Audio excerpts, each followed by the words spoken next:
O alto preço do Evangelho, o alto preço de servir a Cristo.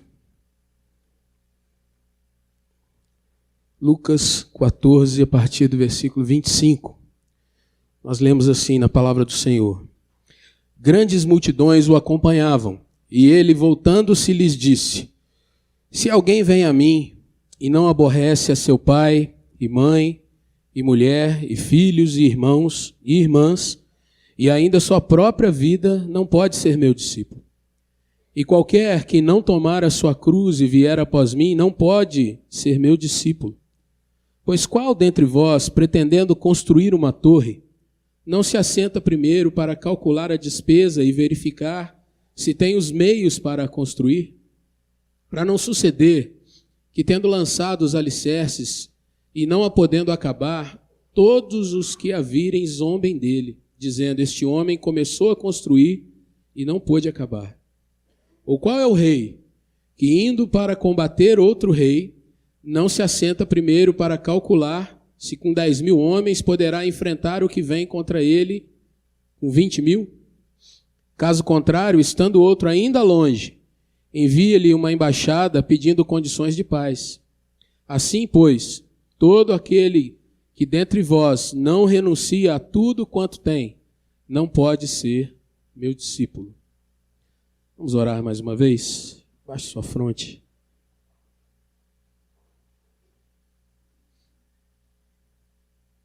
Senhor nosso Deus, nós rogamos nessa hora, Pai, a Tua bênção, iluminando, Deus, a nossa compreensão e a exposição da Tua palavra. Que o Senhor nos ajude, Pai, a entender o quão sério é andar contigo a cada dia. E que o Senhor nos permita, Pai, ao final desse tempo aqui, que nós estejamos dispostos, entendendo, ó Deus, aquilo que é um grande desafio para nós, mas ao mesmo tempo, ó Deus, um privilégio tremendo. Abençoa, Deus, cada um de nós nessa noite.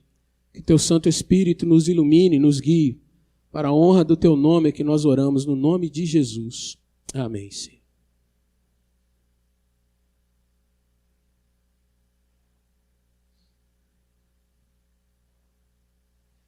Irmãos, quando nós pensamos nesse mês em cuidar de finanças, nós nos lembramos que isso é um grande desafio para cada um que quer andar de forma correta com Deus. Nós vivemos num país que é complicado, falando de economia, de trabalho, falando de buscar a cada dia o seu sustento. Mas quando preparava essa palavra, fui percebendo nesse texto o quanto o Senhor também nos desafia, por um outro lado, a entender o quão sublime, o quão grandioso, o quanto é de fato nobre nós entendermos viver esse evangelho. E mesmo às vezes com as lutas que nós passamos, com as dificuldades que nós temos, nós podemos perceber o privilégio que tem sido colocado sobre as nossas vidas. O privilégio de ser um crente em Jesus. É interessante você pensar que nos nossos dias tem sido muito comum que as pessoas vão evangelizar, vão falar do amor de Jesus e colocam uma série de questões mostrando que andar com Cristo muitas vezes é ter ausência de dificuldades, é não ter mais problemas, é só vitória, é só a questão de conquista. E quando nós vamos andando dentro do Evangelho de Lucas, nós vamos entendendo que não é dessa forma. Muito pelo contrário, andar com Jesus de fato tem um valor que é o valor de ser diferenciado em meio às multidões. O texto que nós estamos trabalhando, se você observar o versículo de número 25, diz: Grandes multidões o acompanhavam. Muita gente queria andar até Jesus. E Jesus então vai mostrar que a conversa não é bem essa. Jesus não está interessado em grandes multidões. Jesus está interessado em corações que de fato reconheçam quem Ele é e o que Ele fez por nós. Parece um contrassenso, né? Nós pensarmos que o Senhor Jesus, sendo acompanhado por tanta gente, vai dar uma palavra que naquela hora vai estabelecer um grande filtro, vai estabelecer uma grande questão, um grande funil e mostrar que as coisas de fato não são como o grupo grande que o acompanhava imaginava. E nos nossos dias, irmãos, nós vamos vendo também que se nós observarmos o que tem sido o evangelho, principalmente dentro da nossa nação, nós vamos chegar a uma encruzilhada. Qual é, de fato, o valor desse evangelho para os nossos dias?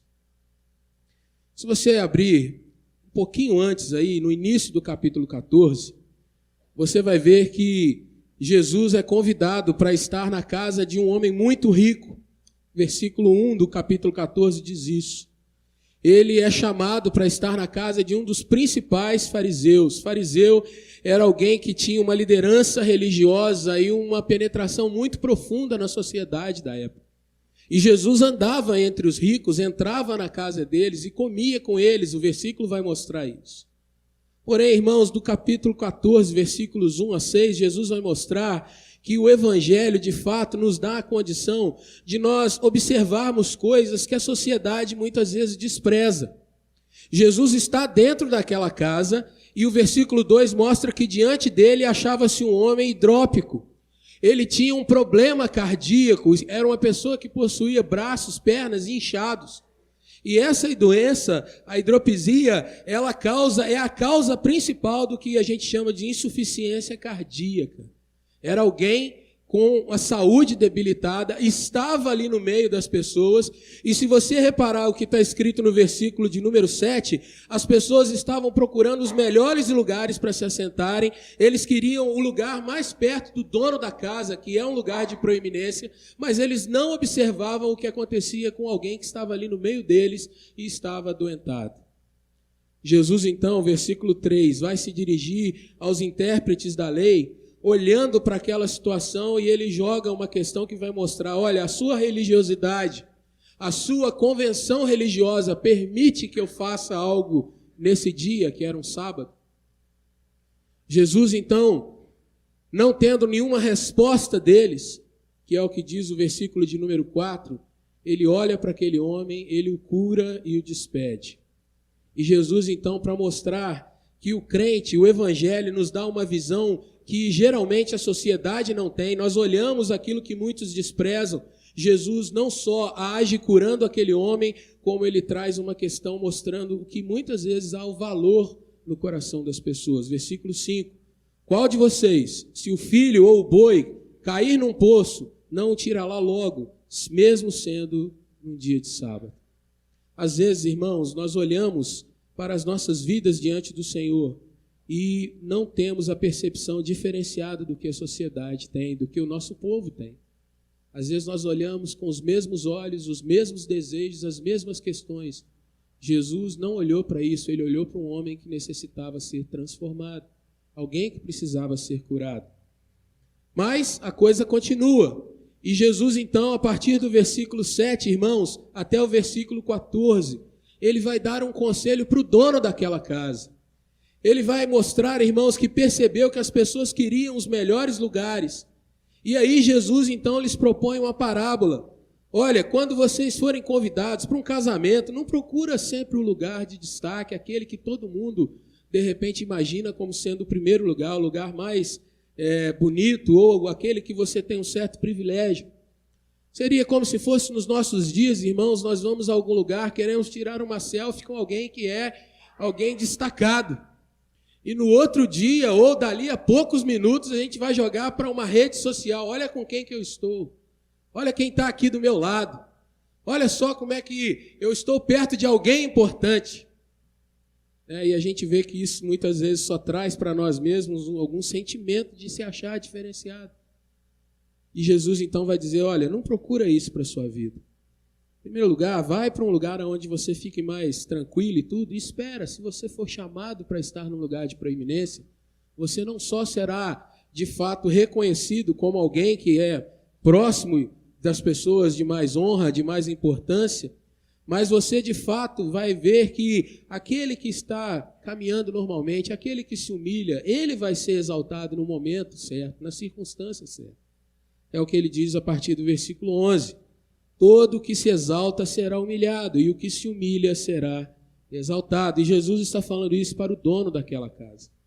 É interessante, irmãos, que quando Jesus dá essa palavra, a partir do versículo 15, alguns ouvem aquilo e até exclamam, olha, bem-aventurado aquele que estiver então perto de comer pão, de se alimentar, de cear no reino de Deus, que é o que Jesus promete para aquele dono da casa, que ao invés de procurar sempre algumas questões de proeminência, Jesus diz para ele: procura os pobres, convida os pobres, vai estar com aquelas pessoas que às vezes estão à margem, estão esquecidas, e traga-os para a realidade de uma vida de ser bênção, de ser cuidado. Alguém ouvindo aquilo disse então: poxa, que coisa boa que é poder estar assim no reino de Deus. A narrativa, irmãos, vai mostrando que muitas vezes as pessoas ouvem alguns conselhos e se empolgam.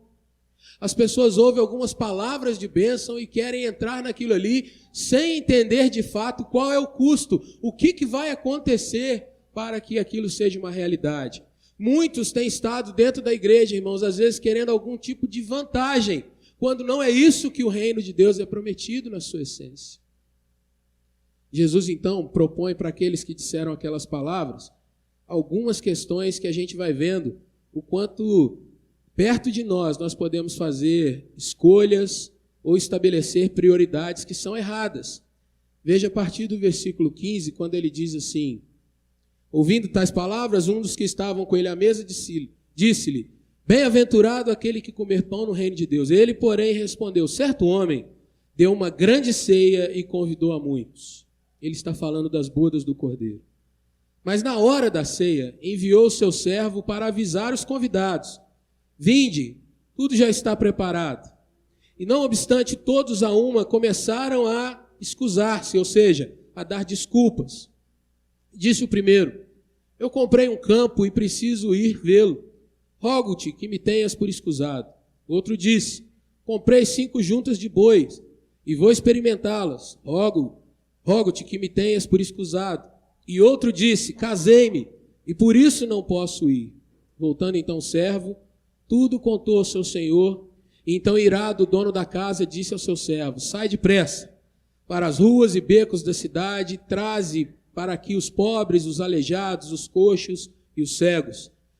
Depois lhe disse o servo: Senhor, feito está como mandaste, e há ainda lugar. Respondeu-lhe o Senhor: saí, vai pelos caminhos e atalhos e obriga todos a entrar, para que fique cheia a minha casa. Porque vos declaro que nenhum daqueles homens que foram convidados provará a minha ceia. Irmãos, Jesus começa agora a mostrar que quando nós perdemos as prioridades corretas, nós podemos fazer situações que nos levam a desprezar as coisas do reino. Muitas vezes nós não mensuramos o que é de fato o evangelho que nós temos recebido. E quando nós desprezamos, a gente pode cair em perdas colossais. A grande questão que ele vai mostrar, então, irmãos, a partir do versículo 25, é o quanto o evangelho é de fato custoso. Ao contrário do que muitas vezes tem sido alardeado, irmãos, que o evangelho é uma questão de você entrar dentro de uma igreja e ali você vai ter todo tipo de facilidade, ali você vai ter todo tipo de milagre, ali você vai ter sempre aquilo que você deseja no seu coração e não o que Deus tem para você. Se você entra nessa questão, você está caindo num grande engano e talvez se enganando também. Nós vamos entrando então agora no texto, irmãos, e mostrando que depois que Jesus é protagonista dessa situação num jantar, muitas pessoas vão atrás dele. E o texto começa mostrando então que as pessoas o queriam por conta daqueles discursos ou das situações que Jesus estava mostrando para eles ali. E o versículo 25 vai dizendo que Jesus se volta para aquele grupo e começa a trazer para eles alguns desafios que mostram de fato o que é viver para ele, o que é estar com ele, o que é ser um crente diante dele. E a primeira questão está aí no versículo de número 26.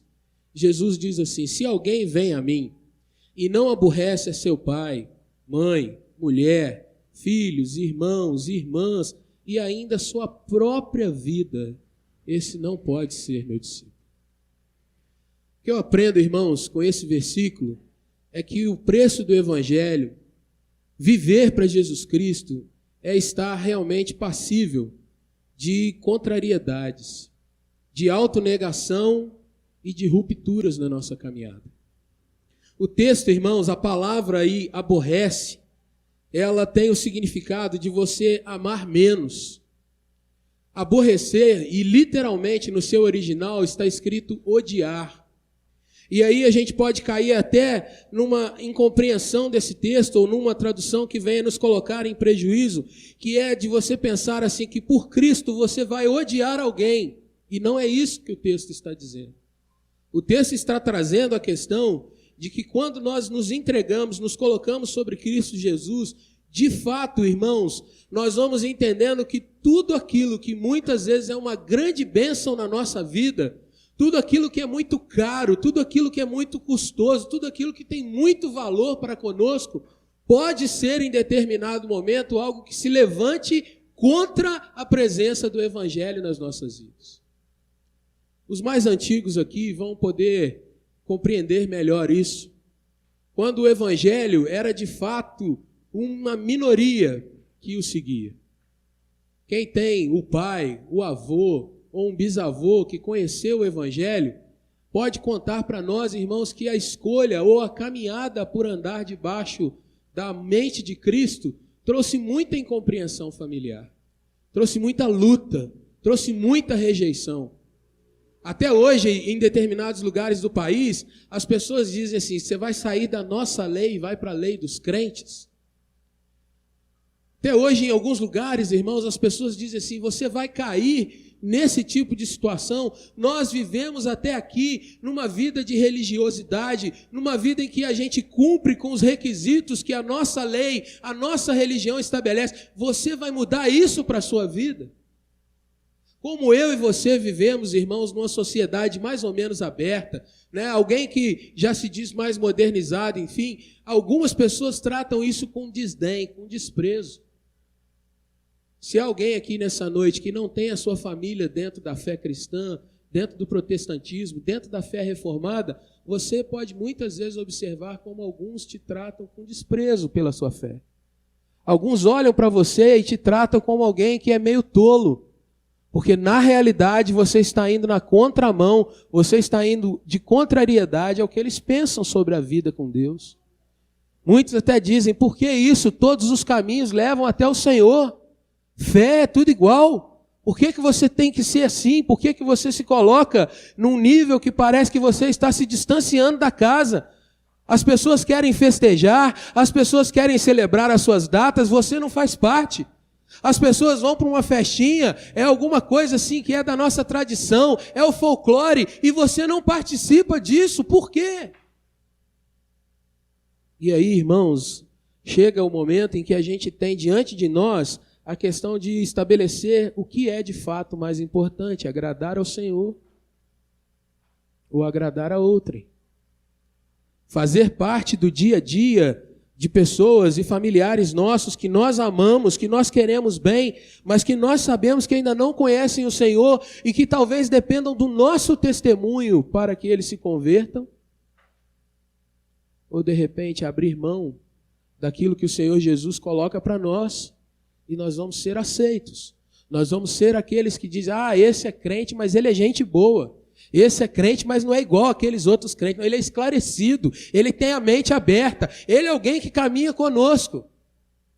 Ele toma umazinha, ele faz um joguinho, ele faz uma fezinha, ele não tem problema com nada. Mas é interessante, irmãos, porque é o que está escrito na palavra do Senhor. Se você não abre mão, às vezes, até da sua própria vida, do seu próprio querer, do seu gosto pessoal. Se eu não abro mão, irmãos, daquilo que eu mais almejo para estar diante de Jesus, a palavra é quem nos diz, é o que a Bíblia nos diz, eu não posso ser discípulo do Senhor. Viver para Cristo, irmãos, é passível, então, de ser contrariado. De muitas vezes ouvir coisas que eu não gostaria de ouvir e não gosto, mas saber que de fato eu estou honrando alguém que viveu para mim também, morreu por mim para me conceder algo que é sublime demais para que eu venha desprezar. É interessante observar, irmãos, que a família foi Deus que nos deu. É bênção. As riquezas, os chamados valores que eu carrego no meu coração, o Senhor também me concedeu. Quem de nós não quer ter prazer? Deus nos deu essa graça de saber sorrir com coisa boa, de ter uma boca que sabe experimentar frutos doces, bons pratos. Deus nos deu o olhar que sabe desenvolver uma questão de falar como isso é bonito, como isso é legal, como isso é gostoso. E o Senhor também nos ensina, irmãos, que nós não devemos de todo tratar com desprezo aquilo que é bom, mas eu devo estabelecer para a minha vida as prioridades corretas. O grupo que foi citado antes, um diz para Jesus, eu me casei, eu não posso estar na festa com o Senhor. O outro diz, olha, eu comprei uns bois, eu acabei de conquistar algo, como é que eu vou largar disso agora para estar diante do Senhor? Comprei um campo, trazendo para os nossos dias, quem não tem um sonho de uma casa própria, quem não tem um sonho de um bom emprego, e nada disso em si mesmo é ruim, irmãos, mas as prioridades precisam ser estabelecidas. Falando de riquezas, quando nós entendemos de fato que tudo aquilo que vem à nossa mão nós podemos usar para a glória de Deus, nós vamos estabelecendo o que vai governar o nosso coração ou não. Mas o texto continua, irmãos. E depois de falar a questão de que aquilo que talvez seja mais caro para conosco venha a ser algo que, ou alguém que vai ser contrário a nós, o Senhor Jesus vai mostrar uma segunda questão. E isso eu queria enfatizar de uma forma mais abrangente com os irmãos, que é a questão, irmãos, da nossa responsabilidade humana diante das coisas que vêm à nossa mão. É a nossa responsabilidade saber lidar com os recursos que vêm à nossa mão. Irmãos, nós vivemos uma era de uma total irresponsabilidade na fé. Os crentes dos nossos dias são aqueles que dizem assim, tudo entregarei, joga alguma coisa dizendo, agora que eu dei a Deus, Ele é obrigado a me dar. Aonde está escrito isso? Nós ouvimos líderes pregando, irmãos, na TV, ou pregando nos templos, ou indo para as ruas, dizendo assim, você tem que fazer um desafio com Deus, você tem que estar irado com Deus, você tem que mostrar que você não se enquadra no padrão, você tem que se rebelar, como um pregador famoso já diz. Irmãos, como crentes que conhecem os valores da Escritura Sagrada, nós precisamos entender que nós caminhamos sobre 2 trilhos na nossa vida. Um deles é a soberania total de Deus em todas as coisas. Mas o outro é a nossa responsabilidade total também diante daquilo que Deus nos dá. Muitas e muitas vezes, irmãos, nós ficamos pensando, Senhor, por que acontece tal coisa comigo? Por que o Senhor permitiu? Por que, Senhor, que fulano entrou na minha vida e só trouxe tristeza? Mas nós nem sempre fazemos a pergunta a nós. Jefinho, por que você foi tão cabeça dura em lidar com aquilo que Deus te deu? Jefinho, por que você foi tão omisso em tratar as coisas que Deus colocou na sua vida? E, irmãos, eu estou trazendo para nós aquilo que Jesus está colocando ali, mostrando em 2 situações, em 2 ilustrações, o quanto nós devemos, irmãos, a cada dia ser responsáveis por aquilo que Deus coloca à nossa mão. Se você está com o texto aberto, olha para o texto a partir do versículo de número 28. A primeira ilustração que ele traz aí é a questão de alguém que quer construir, alguém que quer levantar uma torre. E ele diz assim, antes de você construir, você não vai se assentar para fazer um cálculo da despesa e verificar se você vai conseguir terminar aquilo ali? Jesus está falando, irmãos, da vida nossa, chegando até o ponto em que nós estaremos na eternidade. O Evangelho, irmãos, tem uma das suas bases, que é você estar construindo, você estar a cada dia, como Neemias é citado no Antigo Testamento, você está reconstruindo aquilo que foi derrubado pelo pecado, você está erguendo os muros ao redor da sua vida, você está construindo a sua caminhada, a sua vida cristã para chegar até a glória. Esse é um dos pontos. Mas isso também pode trazer, irmãos, para a nossa vida financeira, quando nós olhamos como nós gastamos os valores que vêm à nossa mão. E não importa se é pouco ou se é muito, muitas vezes nós somos irresponsáveis. Muitas vezes, irmãos, nós achamos que vem de algum lugar que vai cair mais, nunca vai acabar. E eu e você precisamos ter, de fato, irmãos, o cuidado com aquilo que Deus coloca à nossa mão. O Evangelho, irmãos, tem um primeiro sentido de construirmos uma vida. E isso significa, irmãos, que a cada dia nós vamos colocar um tijolo na nossa caminhada. Nós vamos erguer um pouco mais as coisas, nós vamos avançar um pouco mais, mas nós precisamos ter sempre em mente a questão de estabelecer um planejamento. Isso vai trazer para nós uma questão. Se Jesus está falando de vida, como nós podemos enxergar lá na frente? E a resposta mais óbvia é: não podemos. Não temos essa condição.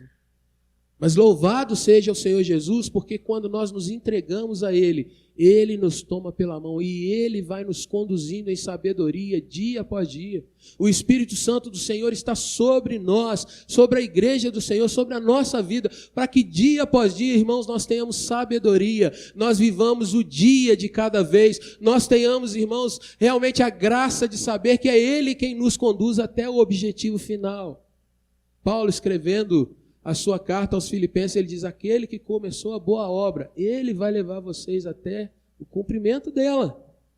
E que bom que não sou eu, que sou de fato aquele que tem que fazer todas as coisas, mas eu preciso planejar e colocar a minha vida nas mãos do Senhor a cada dia.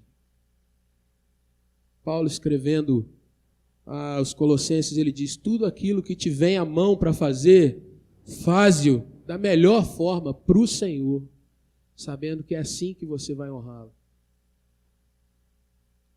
A segunda questão que ele coloca no seu texto, meu irmão, ele traz a questão de ser uma guerra.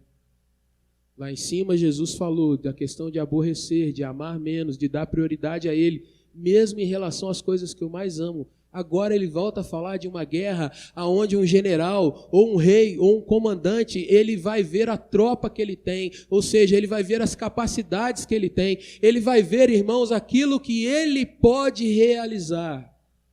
E ao mesmo tempo ele vai avaliar quem é o inimigo, o que o inimigo tem, quais as forças que ele tem, qual é o contingente que ele tem para colocar. O texto ele é claro dizendo assim, talvez ele tenha 10 mil, mas o outro tem 20 mil, então ele já vai tentar fazer um acordo. E no nosso caso aqui, irmãos, às vezes nós olhamos para a nossa vida, olhamos para os nossos sonhos, olhamos para aquilo que nós almejamos, e nós devemos pensar, será que isso de fato é o que Deus tem para a minha vida? Será que comprar tal coisa é o que o Senhor tem para mim? Será que conquistar tal objetivo é o que Deus tem para mim? Logo, eu preciso realmente me reconhecer diante de Deus, buscando em oração, Senhor, é isso que é o que vai para a minha vida? E ao mesmo tempo, irmão, olhar qual a dificuldade que eu tenho que enfrentar. Qual é o pecado que às vezes me assedia? E eu não vou fazer um acordo com o pecado, mas eu vou me colocar diante do Senhor dizendo, Senhor, essa área é uma área enfraquecida na minha vida. Ser honesto com Deus, irmãos, é o que nos garante livramento. Colocar diante do Senhor que às vezes nós não temos condição de vencer alguma batalha, alguma área da nossa vida que a gente sabe que a gente toma pernada, que a gente tome uma rasteira. Que às vezes, irmãos, nós queremos parecer que somos fortes, mas o Senhor nos mostra claramente, olha, isso tem que ser tratado na sua vida. Isso tem que ser trabalhado. E trabalhar com a sua alma, trabalhar com seus desejos, com seus sonhos, é só quem é bem mais poderoso que você para tratar isso na sua vida. Olha um pouco para o texto para ver o que Jesus nos diz. Qual dentre vós, 28, pretendendo construir uma torre, não se assenta primeiro para calcular a despesa e verificar se tem os meios para concluir? Para não suceder que, tendo lançado os alicerces e não podendo acabar, todos os que a virem zombem dele, dizendo, este homem começou a construir e não pôde acabar. Irmãos, nós precisamos olhar para a nossa vida e pensar, irmãos, que muitas vezes nós colocamos certas situações para nós, certas metas, certos alvos, que a gente não pergunta para o Senhor, a gente não se envolve em saber se isso vem de Deus ou não, e nós acabamos muitas vezes por estar frustrados conosco mesmo. Mas a grande questão, irmãos, é que nós somos exímios culpadores, colocamos sempre a culpa no fulano, naquela situação, é na escola, é na igreja, é na polícia, é no exército, é sempre o outro. E não percebemos que nós não fomos sinceros e honestos muitas vezes em estabelecer diante de Deus um planejamento que venha de fato mostrar, tem situações que eu não devo ir em frente. Segundo exemplo, 31, qual é o rei que indo combater outro rei não se assenta primeiro para calcular se com 10 mil homens poderá enfrentar o que vem contra ele com 20 mil? Caso contrário, estando o outro ainda longe, ou seja, ainda não aconteceu, ainda não se enfrentaram, ainda não houve o combate, envia-lhe uma embaixada pedindo condições de paz. Veja que a conclusão de Jesus, irmãos, nesse caso, versículo 33, ele vai dizer, todo aquele que dentre vós não renuncia a tudo quanto tem, não pode ser meu discípulo. A primeira questão que ele falou foi com relação a coisas que são queridas nossas. Agora, uma questão, irmãos, de nós estabelecermos que nós temos responsabilidade sobre as coisas. Somos responsáveis. Devemos entender isso nas nossas vidas. Falando de cuidado, irmãos, com as suas finanças, toma cuidado com o lugar que você trabalha. Faça ali o seu melhor. Honre seus patrões. Ah, mas é tudo gente ruim, meu irmão. Então peça a Deus para você ser mandado embora. Será que vale a pena? A gente não pede isso, né? Mas honre as pessoas que te estendem a mão. Honre os impostos. Honre as contas que você tem para pagar. É responsabilidade minha, responsabilidade sua. Cada cristão deve ter essa realidade bem clara na sua mente. E nós, irmãos, mais uma vez, uma triste constatação. Nós vivemos num tempo em que muitas vezes nós olhando para a vida dos crentes, a gente se decepciona demais. Talvez isso não aconteça aqui com você, e louvado seja Deus se for assim. Mas muitas vezes o que a gente vê, irmãos, são pessoas que têm uma certa condição no sentido assim de dar um emprego, de ter contatos, de ter uma certa penetração nos lugares aí, ou na empresa, numa indústria, no comércio, no setor de serviço. E aí você chega e fala assim, olha, tem uma pessoa que eu conheço, será que você não pode dar uma oportunidade, tal? E aí quando você fala assim, não, é uma pessoa crente, aquilo ali parece que funciona como uma senha adversa. É crente? Rapaz, te agradeço, mas não dá. Por que isso, irmãos? Não deveria ser o contrário? Não deveria ser assim, é crente, então é pessoa de palavra. É pessoa que cumpre os horários. É pessoa que realmente tem uma conduta bacana.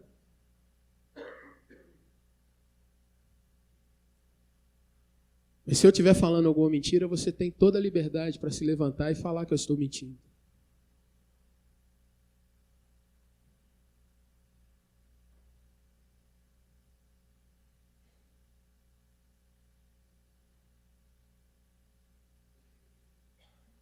Há uma terceira questão, está aí no versículo de número 27. Em meio às suas duas palavras, Jesus coloca uma, irmão, que talvez seja o âmago, o cerne, o centro dessa palavra. Jesus coloca que qualquer que de fato não olhar para ele como um exemplo a ser seguido, quem não olhar para Jesus e não entender qual foi a obra dele e o que significa ser quem ele é e fazer o que ele fez, não pode ser seu discípulo.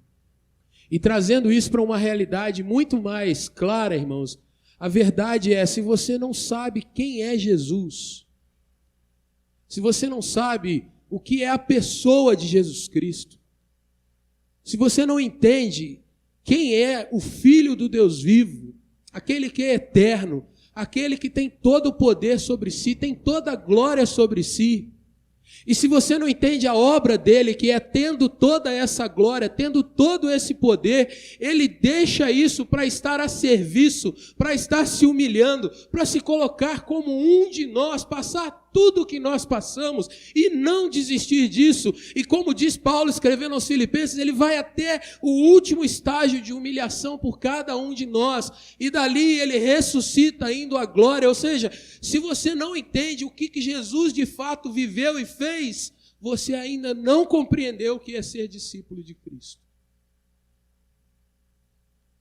Porque nós vivemos num tempo, irmãos, em que muitas vezes nós levantamos e pulamos 10 metros de altura quando alguém dá uma palavra contrária ao nosso coração.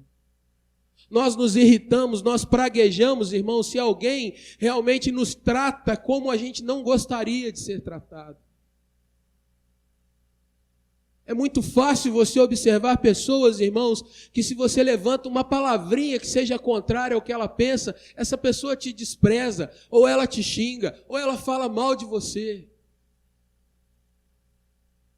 Mas a grande questão, irmãos, não é eu passar por isso de graça. A grande questão é se eu estou disposto a muitas vezes não ser compreendido, a muitas vezes ser humilhado, a muitas vezes ser desprezado, porque eu creio de fato que a minha vida só tem sentido porque Jesus é o sentido dela. Eu tenho que estar disposto, eu tenho que estar, irmãos, entregue a saber que alguém vai olhar para mim e vai me tratar como alguém assim, esse aí não adianta nem ouvir, porque ele é da fé. Eu tenho que estar disposto, meu irmão, minha irmã, a entender que a minha vida, ela só tem sentido na hora que eu levanto de manhã e entendo que eu só levantei por causa da graça de Deus. E eu só vou dormir à noite porque Deus me protegeu todo aquele dia. E eu só conquistei aquilo que eu trabalhei, que eu suei, que eu fiz e tal, porque Deus me permitiu aquilo. Deus me deu saúde, Deus abriu porta, Deus é o centro de tudo.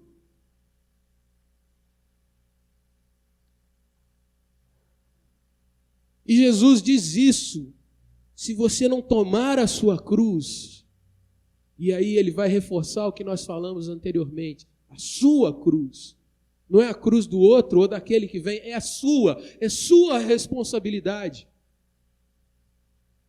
Se você não tomar essa sua cruz, e você não vier após mim, você está andando numa outra estrada.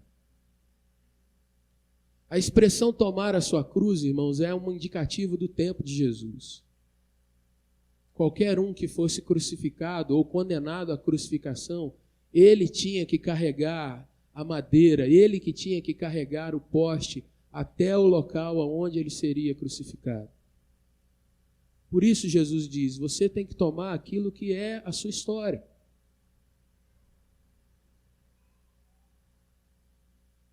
Mas só pode seguir isso, irmãos, quem faz com um certo entendimento. Porque veja, Deus ele é perdoador, ele é o reconstrutor, ele é gracioso, irmãos, para nos ajudar. Ele é fantasticamente bom em nos dar recomeços, em reconstruir a nossa caminhada. Mas é interessante que ele vai mostrar, irmãos, que para que nós de fato estejamos em comunhão, em intimidade com ele, nós precisamos entender que o veículo é um veículo que nós carregamos, que é pesado, é o veículo talvez da nossa morte para o mundo. E quando eu começo a entender isso de fato, irmãos, eu começo a ver que de fato faz sentido às vezes eu passar pelo desprezo, faz sentido eu fazer as contas e entender que a caminhada com Cristo, todo dia ela tem um preço a ser pago.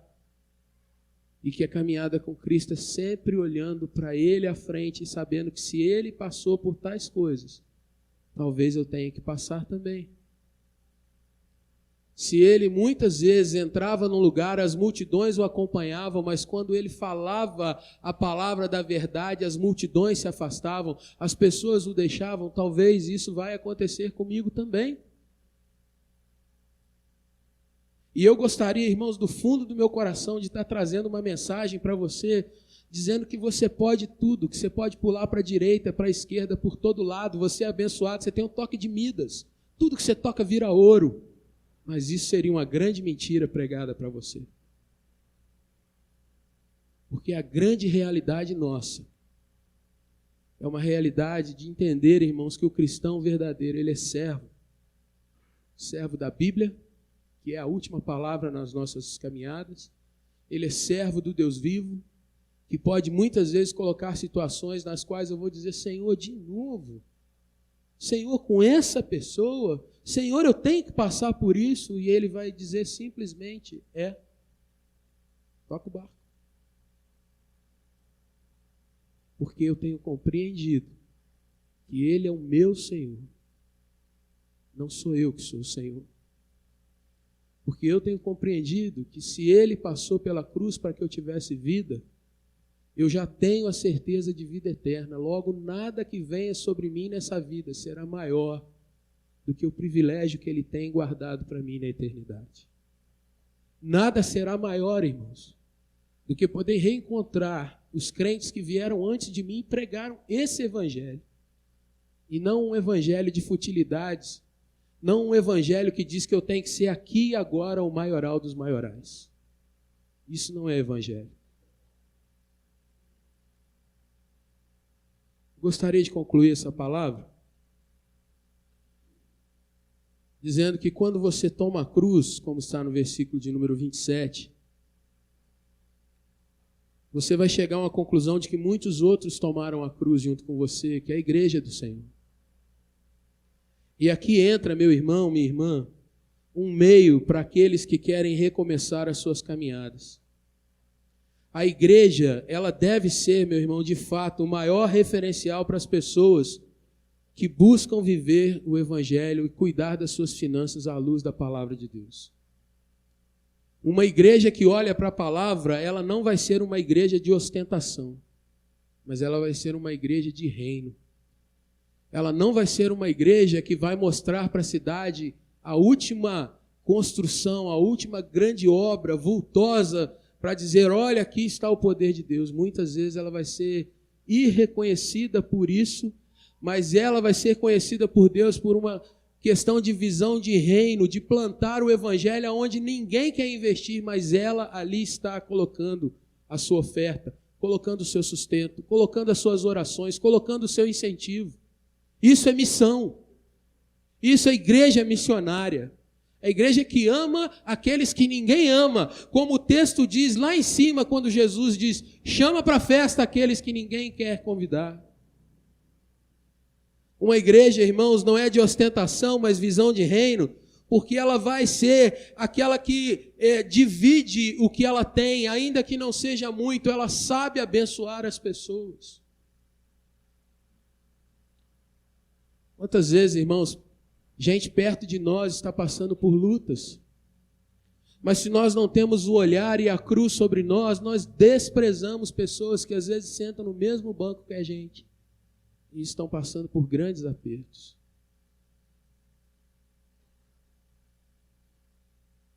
O que a gente precisa então, irmãos, de fato, olhando para esse texto, é entender que nós precisamos conhecer qual é a nossa realidade. Ter de fato o pé no chão com as responsabilidades que Deus nos dá. Com o nosso trabalho, com a nossa família, com a nossa sociedade. Nós precisamos ter fé, irmãos, para entregar tudo da nossa vida para o Senhor Jesus. Orar, observar o mundo, aprender sempre com a palavra do Senhor, com os conhecimentos que vêm até nós. A fé reformada é isso. Você conhecer de tudo e reter de fato o que é bom, mas entender que tudo tem que ser para a glória de Deus. E se eu puder resumir numa frase seria a questão de nós termos equilíbrio e ajuda mútua dentro da igreja. Eu te ajudo, você me ajuda. Eu oro pela sua vida, você ora pela minha vida. Eu te suporto, te ajudo a levantar. Você me suporta, me ajuda a levantar. Acho que você vai ter mais esforço nesse caso, principalmente se for literal. Mas Jesus conclui esse capítulo, irmãos, mostrando versículos 34 e 35, uma situação que de fato deve ser exemplo para nós. Depois de mostrar exatamente o grande valor que é o reino, e todo esse capítulo fala sobre isso, ele vai falar do exemplo do sal. Vocês são o sal. Ou seja, não perca o seu sabor. Não perca aquilo para que você foi criado, de fato. Porque se você perder aquilo que é o básico teu, como diz o texto, não serve nem para jogar na terra, para jogar sobre a neve, para que aquilo venha derreter. Não serve nem para ser pisado e não ser um lugar escorregadio. Na realidade, vai ser lançado fora. Então, se você tem ouvidos para ouvir, ouça aquilo que o Senhor nos traz nessa noite. Queria te convidar a baixar sua fronte.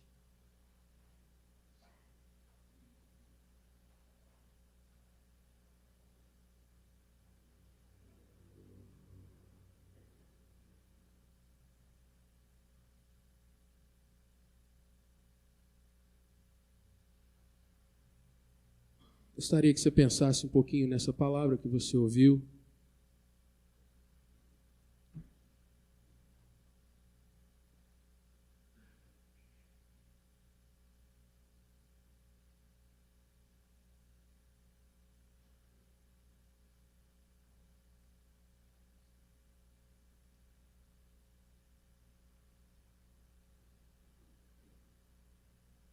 Quando nós cantamos aquele cântico aqui, Barnabé,